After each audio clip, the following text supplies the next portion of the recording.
What's going on, guys? It's Nick here, back with another video. It's Sunday, so time to go over another optimal underdog strategy. I will be linking the video explaining this study in the description box down below in case you want to see the math behind it. But each Sunday, we're going to walk through a draft strategy that grades out as optimal to do on Underdog. This week's strategy is a form of hero RB that I'm calling the Brady Method, and shout out to the Discord for naming this one.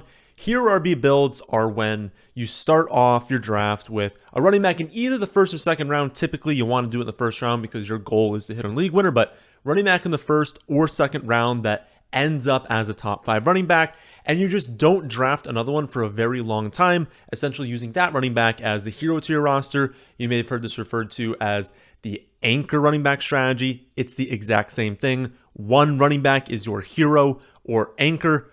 Wait a long time for drafting the rest. You're basically just assuming you're going to hit on that league winning running back. They don't have to finish like, number 1, but they got to finish, probably in the top 5.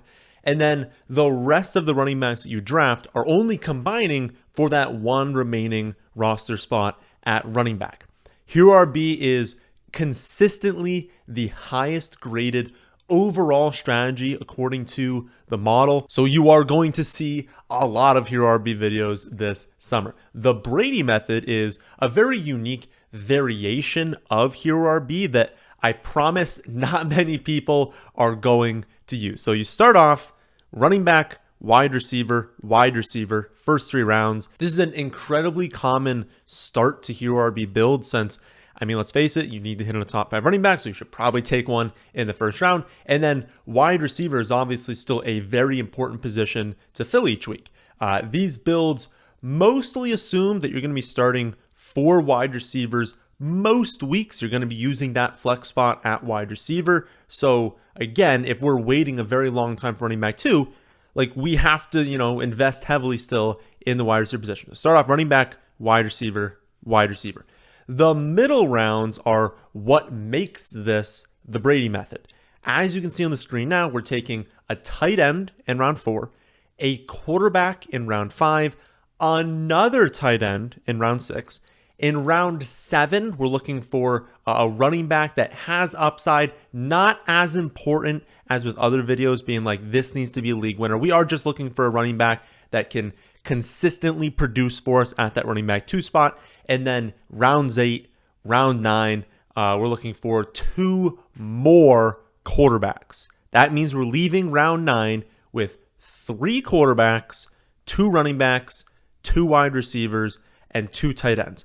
We are relying on quarterback and tight end to win us the league, which makes this build even more unique since we didn't spend an early pick on the quarterback position, hence the Brady Method. Almost every single build type that is going to lean on quarterback and tight end to win requires you to take them very early in the draft. But with this build, we're starting off with a Hero RB strategy, and then we're just hammering quarterback and tight end in the middle rounds. In rounds 10 plus, we are obviously not going to draft any more quarterbacks, any more tight ends. And so we have the final 9 rounds to acquire more running backs and more wide receivers to help fill in those positions and really, play into the flex position as well. The model suggests doing 4 running backs and 5 wide receivers in those final 9 rounds, leaving us with 6 total running backs and 7 wide receivers. This should make sense to us given the roster settings on Underdog. It's a 3 wide receiver format with a flex that, again, we should assume, given the start to this draft, is being filled, that flex position, by wide receiver most of the time since, we only took 1 running back early. Our second one's in round 7. We're not taking that 3rd running back, the first flex eligible running back, until at least round 10. And it's already, a format that leans towards wide receiver filling that on average. And so if this building pushes it even more, we want to finish with more wide receivers than running back. So if we had flip-flopped, we took 7 running backs and only 6 wide receivers, it just wouldn't make a lot of sense because we're also assuming that first round running back is going to hit. And so you don't need, 6 running backs vying for 1 spot every week. So definitely you don't want to be doing less wide receivers. Instead, if anything, you would lean more, which is what I'm going to show you in the example team. But again, typically on Underdog, you want to aim for, honestly, in most builds, 8 wide receivers, but we're drafting 7 here because we did get 2 in the first 3 rounds, but also we drafted those 2 elite tight ends. And so sometimes, you're going to have both of them have good weeks and one of them can be used in the flex spot. So again, you start off with a hero RB build. You're drafting a running back and then 2 wide receivers. Then you are hammering tight end and quarterback in the middle rounds, stopping to take a running back in round 7, just so we can add a little bit of upside at that position. You should have 3 quarterbacks, 2 running backs, 2 wide receivers, 2 tight ends through round 9, and then basically just alternate if you really want to do wide receiver, running back, just keep flip-flopping over the final 9 rounds. You're taking 4 running backs, 5 wide receivers to close things out. So I know that was a lot, but as per usual, I have an example team to show you. I drafted this team about 2, maybe 2.5 weeks ago using this strategy. I didn't draft exactly like the model suggested is optimal, but as I always say, that is okay. You can always make slight alterations to these strategies if the value just isn't there to follow it perfectly. So in my draft, I had the number 3 pick, and I took Christian McCaffrey in round 1. The reasoning he could be a league winner is fairly obvious. He is a phenomenal running back. He has a lot of upside in the receiving game for touchdowns, all that stuff. Probably don't need to go over that pick all that much. So that's my first running back, my anchor, my hero. In round 2, I've already made a deviation, taking Jalen Hurts. I wanted to take Chris Olave. Chris Olave would have been a very, very good pick in the end of round 2, but he was drafted 1 pick before me, and I thought really okay, I could just take Devonta Smith with that pick, but I figured Devonta Smith might be there in round 3 anyways, and it was basically a decision between taking T. Higgins, so doing T. Higgins and then Devonta Smith, which would have been totally fine, or doing what I did, take Jalen Hurts, hope that Devonta Smith is there in the 3rd round, and then you've already got a stack to begin with. So I opted to do that, but again, the model suggests you want to do those 2 wide receivers, but we will see how I changed up the rest of my draft to kind of fit this in. So we started off Christian McCaffrey, Jalen Hurts, and Devonta Smith. In rounds 4 through 7, we followed the strategy perfectly. I took Hawkinson in round 4, a player you all know I love this season. Very high upside tight end, could legitimately push 100, 110 receptions. Then Justin Herbert in round 5, another potential league-winning quarterback. Dallas Goedert to add to the stack for the Eagles in round 6. And then DeAndre Swift in round 7, not only to add a potential league-winning running back, one that could be very productive this season, but also just basically to say, hey, we're all in on Philly. If Philly has a really good season, we've got Hurts, Swift, Smith, Goddard, all performing very, very well. They're not all going to go off in every week, but let's be honest. How many dud games the Eagles going to have? We are pretty confident that 2 of the players in that list pretty much every week are going to be in our starting line. In rounds 8 and 9, I was supposed to go with 2 quarterbacks, but remember, we took Hurts in round 2 instead of starting in round 5 with our quarterback, and then we still took a quarterback in round 5. So we only need 1 more, but also I invested a little bit more draft capital in the quarterback position and thus made the team weaker than we want at wide receiver and stronger than we need to be at quarterback. So I made the decision to push our final quarterback into round 10, drafting Jamison Williams in round 8, James Cook in round 9. I really wanted Quentin Johnston in round 8, but he was taking a few picks before me. I also wish I had taken Elijah Moore instead of really either of these 2 picks. He was on the board in round 8 and round 9. This draft happened right before I moved Elijah Moore up in the rankings. If I did the draft right now, I would 1000% draft Elijah Moore ahead of Jamison Williams in round 8 and obviously would have liked to take him in round 9. Sadly, I did not do that. Then in round 10, I took Aaron Rodgers. I just kind of figured I wanted to stack with that one because I wasn't confident I was going to get a Herbert stack. All the wide receivers were off the board. I didn't have Austin Eckler. I wasn't going to go with another tight end, Everett. So I really wasn't sure I was going to get a Chargers player. So I definitely wanted 2 quarterbacks at least to have a stack. And then we could just rely on Herbert to have like, consistently like really solid games, just really just produce every week strong numbers at that quarterback position, but not needing all the quarterbacks to be stacked. Though I figured Aaron Rodgers, he was the last quarterback in that like kind of mid-tier still on the board, and I knew there were multiple options later in the draft for us to complete the stack. So right now we've got our 3 quarterbacks, 3 running backs, 2 wide receivers, and 2 tight ends through round 10. That sets us up very nicely for the rest of the draft. My thought process after this point was that we are too weak at the wide receiver position. So I didn't think we could finish with only 7. I think if I had taken T. Higgins in that second round, we're finishing with 7. Because I didn't do that, I decided 8 total wide receivers was better. Just add in 1 more player that probably won't be good late in the later rounds, but someone who's maybe explosive. We're going to target explosive players, obviously, and who can come in with like 3 or 4 really solid games and just contribute a little bit more to the wide receiver position than we would, a running back at that point, because we didn't need that as much. So again, decided to go with 8 wide receivers instead of 7. So rounds 11 through 18 were Jakobi Meyers, who I think it should be apparent by now. I really like in this range. I've mentioned him a lot. I seem to take him in a lot of these drafts. I'm not confident the offense is going to be any good, but I am confident in the talent of Jakobi Meyers. And this is a range where basically all of like the elite wide receivers are gone. All the ones we think in have breakout seasons are gone.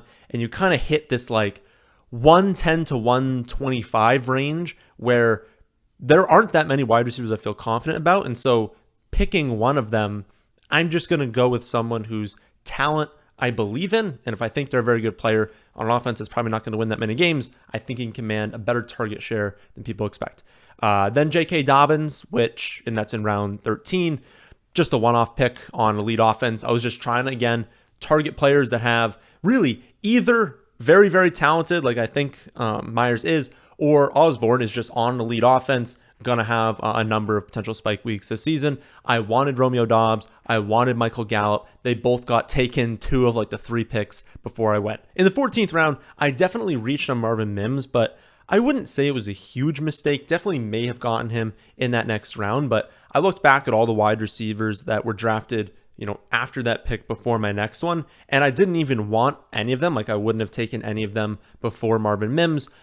Pretty much all of them have since this draft either seen their ADP crater or is just someone, again, I really don't want. So honestly, I think I would make that pick again. I was also pretty desperate for weekly ceiling at this point. Again, I knew that my team was weak at the wide receiver position and that we really need to make that up with weekly ceiling. Even if we're not targeting players that we think can break out, have like 1,200 receiving yards, we need ones that are going to post spiked weeks. And I really think that Marvin Mims is a great player to draft if you need that. It's going to be on a good offense. We think Denver is going to be better this season, but a very explosive player. So when he hits, it's going to come deep downfield. I also thought when I was doing this draft, that was at a time where he was rising a little bit, but I still think he's going to end up as a top 140 player. He hasn't seen the hype yet this summer because there hasn't just been like an athletic article basically written about him yet. But it's coming. Like there's going to be hype around Marvin Mims. And so I want to be ahead of that.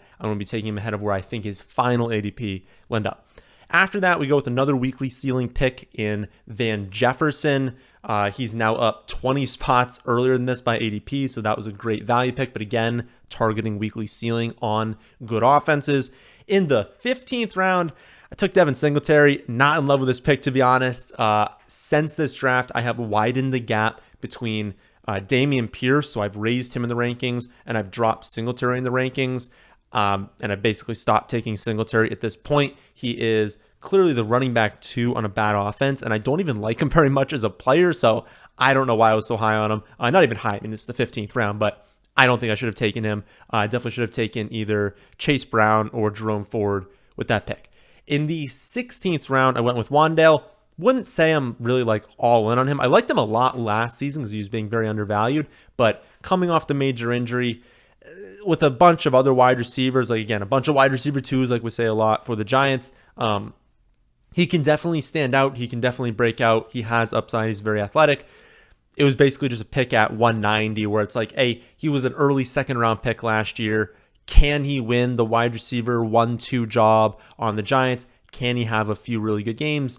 Maybe, but again, I don't think it's an amazing pick. It was just a value pick at 190. In the 17th round, I completed the Rodgers stack with Mecole Hardman. I really do doubt he does much this season, since I'm pretty sure he's going to be the wide receiver 4, but I do think he's going to have a few very long plays, potentially some, 40, 50, 60-yard touchdowns this season. Not going to be a lot of them, but if there's, 3 or 4 weeks where that happens, we're obviously capturing the upside of Rodgers in those weeks, and then we're getting a nice flex, or if he hits it for 60-yard touchdown, maybe a wide receiver like 2 or 3 for that week on our roster. And just given how long I waited for wide receiver, again, I wanted that weekly ceiling. Then finally, round 18, Deuce Vaughn. The Cowboys do play the Lions in week 17, so we've got a little cheap mini stack there. Jameson Williams weekly upside, Vaughn some weekly upside. Really just a player that probably not going to work out long term, but he can be a really good gadget player, and so maybe we get lucky in a few weeks with touchdowns, but especially in games like we're expecting, week 17. Let's be honest, a Lions-Cowboys game later in the season, unless both of them have things locked up in week 17, that total is probably going to be very high. Probably north of 52, 53, could hit 55, 56 if both these offenses really get going. Those are two players we're really going to want in that week if we're lucky enough to make it to week 17. That's a lot of upside. So that's the team. That's the strategy. This does grade out third among the builds we talked about so far. So number 1 is extreme robust wide receiver.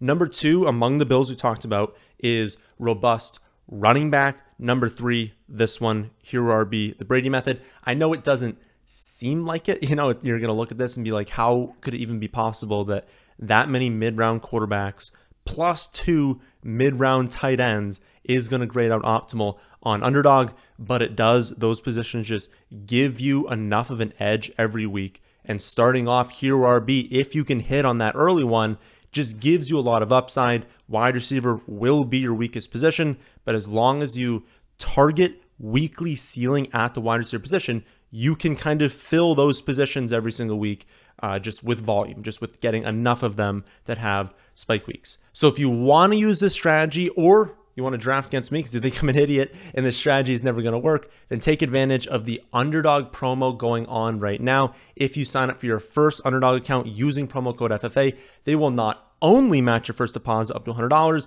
you'll get my Underdog rankings, my Underdog strategy articles, and my Underdog Draft Strategy app all free. So I'll be back again tomorrow with another Mock Draft Monday. No live stream this Tuesday. And then Wednesday to talk about a redraft league draft strategy. But then, my friends, is the end of this one. Hope you all enjoyed. If you did, how about hitting the like button? How about subscribing to the channel if you're new here? Thanks for watching.